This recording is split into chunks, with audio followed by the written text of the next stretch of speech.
ఈ బోండాలు దోస పిండితో గోధుమ పిండితో చేసినా కానీ బయట క్రిస్పీగా లోపల మెత్తగా ఉండి తింటుంటే ఇంకా తినాలనిపిస్తుంది. నా మాట నమ్మండి.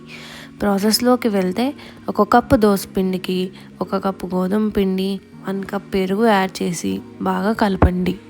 పిండి ఎంత మంచిగా బీట్ చేస్తే బోండాలు అంత సాఫ్ట్గా వస్తాయి. కావాలంటే కొన్ని వాటర్ కూడా యాడ్ చేసి కలపండి. కన్సిస్టెన్సీ మరీ జారుగా అలాగని మరీ గట్టిగా లేకుండా బోండాలు వేయడానికి వీలుగా ఉండేలా మిక్స్ చేసుకొని ఒక 1 అవర్ పక్కన పెట్టండి. ఆ తర్వాత కట్ చేసి పెట్టుకున్న కొత్తిమీర, కరివేపాకు, 3 పచ్చిమిర్చి అండ్ ఒక పెద్ద సైజు ఉల్లిగడ్డ ముక్కలు, రుచికి సరిపడా ఉప్పు, కొంచెం సోడా ఉప్పు, 1 స్పూన్ జీలకర్ర వేసి మొత్తం ఒకసారి మిక్స్ చేయండి.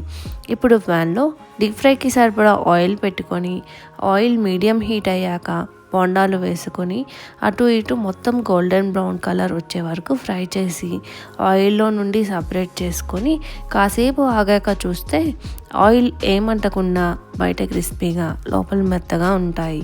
గుర్తుంచుకోండి, ఈ ప్రాసెస్ మొత్తం మీడియం ఫ్లేమ్లో మాత్రమే చేయాలి. ఇలాంటి మరిన్ని వీడియోస్ కోసం do subscribe to my channel. Thanks for watching.